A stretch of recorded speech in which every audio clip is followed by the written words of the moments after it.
स्वतःवरच खुशनिहाल झालेल्या संभाजीराजांनी अंगावरचा शालनामा एकदा झटकून पुन्हा लपेटून घेतला आणि ते बैठकी दालनात आले.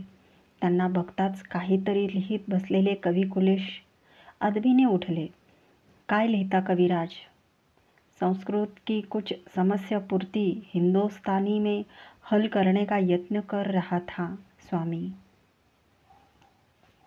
संभाजीराजे बैठकीवर बसण्यासाठी चालू लागले.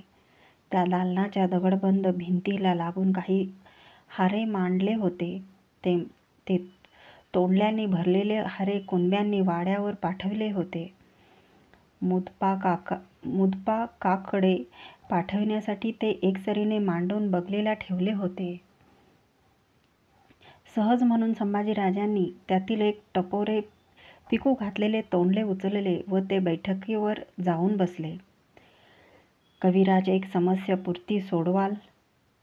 संभाजीराजांनी हसत विचारले. जी, यत्न करेंगे. कविराज हात बांधून उभेच होते. या फळास तोंडलं का म्हणतात? कुलेशाने ते फळ थोडा वेळ निरखले, त्यावर विचार केला नि जाब दिला. हिंदुस्तानी में इसको बिंब फल कहते हैं स्वामी. सूर्य के बिंब समान यह पका हुआ फल लाल दिखाई देता है. मान डोलवीत संभाजीराजे म्हणाले. नाही कविराज, आम्हास वेगळेच वाटते. सांगू कधीतरी. हसत हसत संभाजीराजे बैठकीवरून उठले. तोंडले मुठीत ठेवूनच थाळा घेण्यासाठी निघून गेले. थंडीला कवेत घेऊन दाट चांदणे वाड्यावर उतरले. मध्यरात्रीचे प्रहर टोल पडून गेले.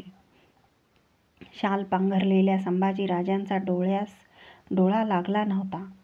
महालात फेऱ्या घेऊन ते त्रस्त झाले होते.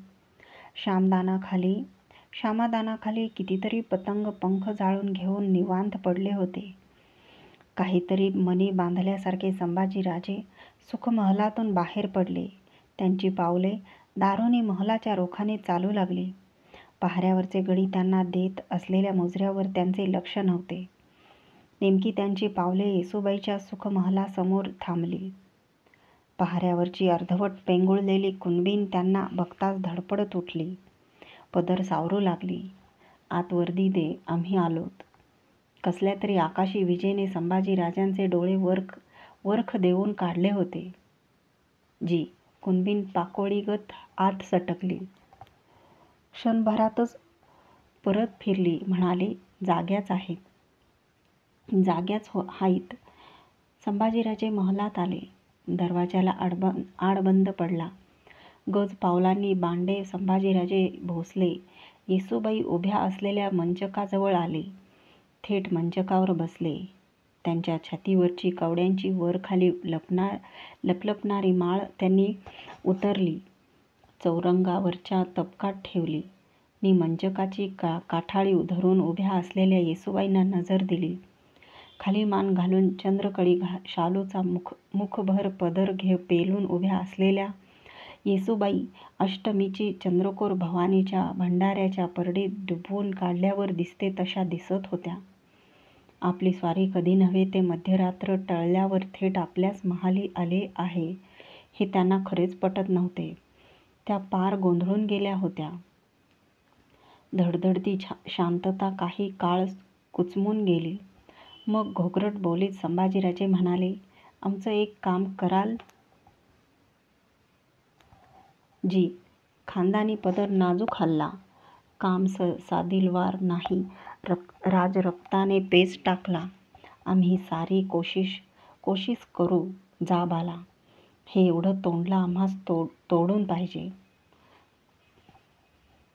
संभाजीराजांनी मुठीत धरलेले पाडाचे लालवलेले तोंडले येसूबाईंच्या समोर धरले. हां, स्वारी आपली थट्टा तर करीत नाही ना अशी शंका येसूबाईंना आली.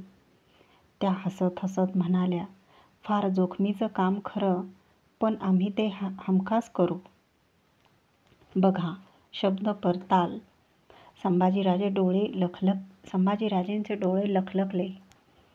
तो भावेश्वरीच्या लेकरांचा रिवाज नाही. येसूबाईंनी कडवी आण दिली. ठीक आहे, तोडा हे तोंडलं. मात्र एक अट आहे. हातानं वा हत्यारानं नाही तोडायचं. हे फार नाजूक आहे ते. उत्तरेकडं बिंबफळ आणि आपल्याकडं जनाना फळ म्हणतात याला. संभाजीराजे हसले. अलबत या फळास हवे कशाला हात आणि हत्यार. येसूबाई फसगतीने सहज बोलून गेल्या. आम्हास वाटलंच होतं तुम्ही नाही कधी माघार घेणार. म्हणत संभाजीराजे हसले. बघूया भावेश्वरीच्या लेकरांचा निर्धार. म्हणत संभाजीराजांनी हातातील तोंडले चटकन आपल्या दातांच्या पकडीत घट्ट धरले नि हुंकार दिला. हां. तरीही त्यांचा कावा येसूबाईंच्या ध्यानी काही आला नाही. भाबडेपणी त्या पुढे झाल्या. पटकन त्यांचे हात चाळवले, मग चुटपुटतच पुन्हा स्थिरावले. त्या पार गोंधळल्या. तोंडले एवढे साधे कसे तोडावे काहीच उमगेना. त्यांच्या चेहऱ्यावर अनेक भावनांची रंगपंचमी सजली. दातीचे फळ बाहेर घेत संभाजीराजे खळाळून हसले, म्हणाले, आम्ही नव्हतो का म्हणालो काम साधिलवार नाही म्हणून. येसूबाई त्या बोलांनी खोलवर डिवचल्या गेल्या. शरमल्या. क्षमादानाच्या ज्योतीकडे बघत तोंडले कसे तोडावे या विचारात पडल्या. ज्योतीवर घालून घेणारे पतंग फडफडताना त्यांना दिसले. त्यांच्या काळजात कसली तरी खोलवर धडपड उठली. अंगभर रोमांचक काटा उठला.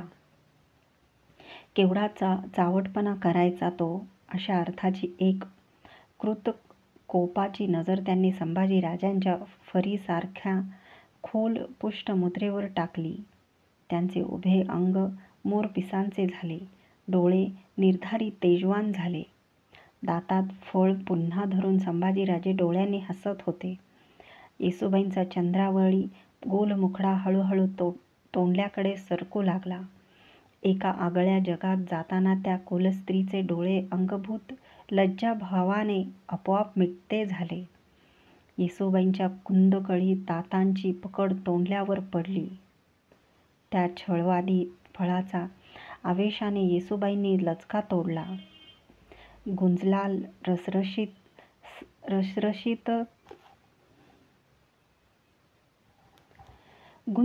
रसरशीत रस 4 राज ओठांवर पाझरला. लाजून चूर झालेली रात्र शृंगारपुरावर चढत चालली. दिवसांनी रात्रीशी हातजमाई करून थंडीला पिटाळून लावले. पौषाचे दिवस आले. पंडित मंडळीच्या संगतीत काव्यशास्त्र, राजकारण, धुरा-वसुली यावरची चर्चा संपवून संभाजीराजे खबरा घेण्यासाठी सत्रेवर आले. त्यांना अदब देत परशुरामपंत खडे झाले. खंडोजी, बल्लाळ, रायाजी, अंतोजी यांनी सदरेच्या बगला धरल्या. बोला चिटणीस. सदरी बैठकीवर आसन घेत संभाजीराजांनी सवाल घातला. रांगणा विशाळगड तर्फ कोल्हापूर असा पन्हाळा सुभ्याच्या बहुतेक सारा धारा जमा बंद झाला आहे युवराज. पावसाच्या महामूर झडीने मावळतीच्या मुलखातील काही शिवार धुपणीला लागलीत. ते कुणबी तेवढे धारा माफीची अर्जी करताहेत. परशुरामपंतांनी दफ्तरी करिना पेश केला. त्या मुलखाचा देख करून शहानिशा घेऊन त्यांना धारा माफ करा. संभाजीराजांनी निवाडा दिला. कर्नाटक देशाहून हे खबरगीर रुजू झाले आहेत. त्यांनी थोरल्या स्वामींच्या फत्तेच्या खबरा आणल्या आहेत. परशुरामपंतांनी खबरगीरांकडे नजर दिली. गिरदीला रेललेले संभाजीराजे पुढेसे झाले.